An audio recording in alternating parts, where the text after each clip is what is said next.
concretamente. Obviamente eran blancos, eran europeos en cierto modo, pero ¿hasta qué punto podemos poner a la Rusia de 1905 dentro de dentro de las potencias europeas del estilo de Inglaterra, Francia, Alemania? Yo creo que se puede perfectamente porque si bien era una sociedad que continúa siendo atrasada en muchos sentidos, curiosamente está progresando muchísimo, especialmente en los años previos a la Primera Guerra Mundial y que se fuera completamente al carajo.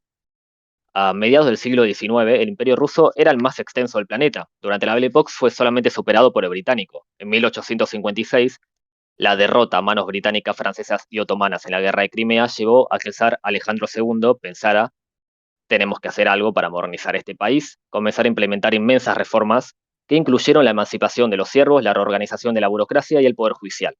Conquistó la mayor parte de Asia Central y ambos lados del Cáucaso. De hecho, cometió un genocidio que asesinó alrededor de 1 millón de circasianos, compitió con el Imperio Británico por el control de Afganistán y vendió Alaska a los Estados Unidos. Como buen zar ruso, fue asesinado en 1881.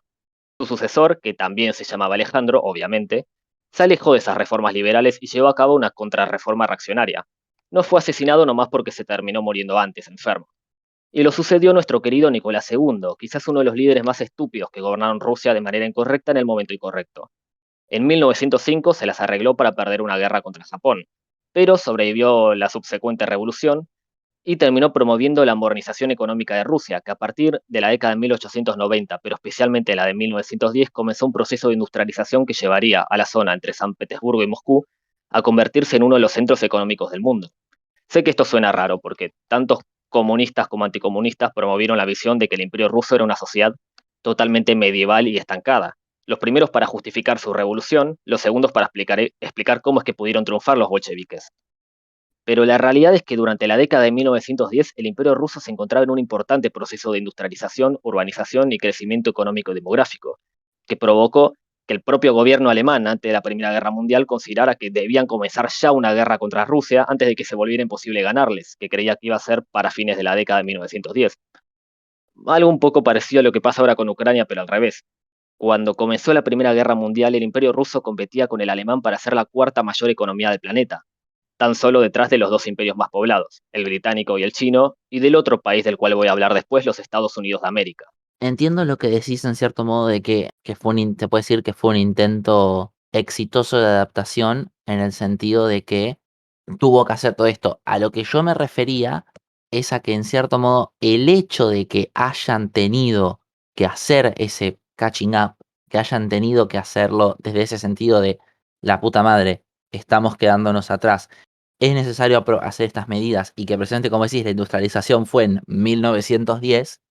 Por eso, no sé si yo pondría a la sociedad y a la economía rusa de la Belle Époque en el rango de el mundo occidental industrializado del mismo nivel que Gran Bretaña, Francia, Alemania, o en esos países precisamente porque en todo caso, obviamente, todos en cierto modo en buena parte terminan, que es lo que charlamos acá, terminan diciendo, che, nos tenemos que ayornar, tenemos que desarrollarnos. Pero el que lo hayan hecho tan tarde, como que da a entender que no arrancaron igual que Inglaterra en la Belle Époque. Y aparte siempre fue algo muy forzoso y vertical en todo el mundo, ¿no? Pero ya hemos hablado de cómo en Argentina, por ejemplo, todos coincidían en la necesidad de modernizarse. No coincidían en el cómo y hasta qué punto y cuántas concesiones había que hacer con los caudillos locales. Pero todas las facciones estaban de acuerdo con el lema orden y progreso.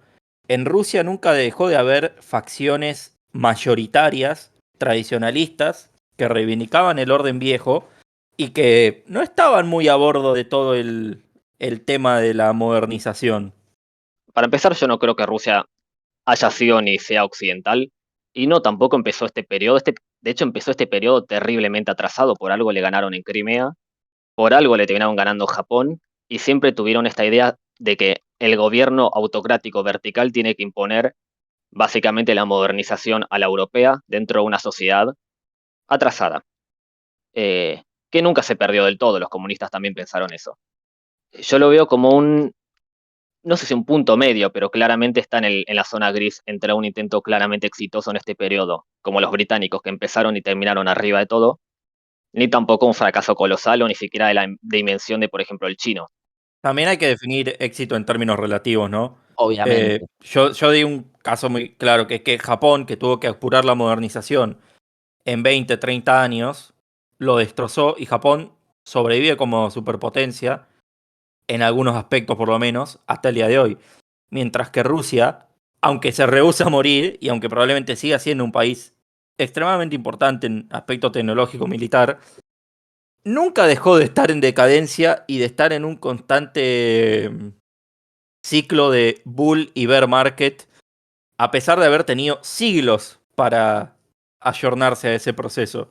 O sea, ha tenido momentos en que da un apurón, lo suficiente para sobrevivir, sea la modernización zarista o la modernización soviética, o la modernización, qué sé yo, con Putin y Medvedev, y después vuelve a recaer. Estamos hablando de qué tanto se ha adaptado comparado a cómo van el resto. ¿Estás hablando de Rusia o de Argentina? ¿Qué tienen en común Rusia y el siglo XX argentino? Y el siglo XX argentino después de la crisis del 30. Que son infiernos institucionales. No, es un país un poco decadente, que tiene momentos donde se apura para ponerse al día, léase léase las reformas de Frondizi, los 90, pero después se estanca y vuelve a tirarse para abajo. No, Rusia conserva un desastre institucional que sí tuvo un par de bull markets en el periodo zarista tardío y en la posguerra comunista, pero y creo yo que no va a haber mucho no va a experimentar mucho bull market en el futuro.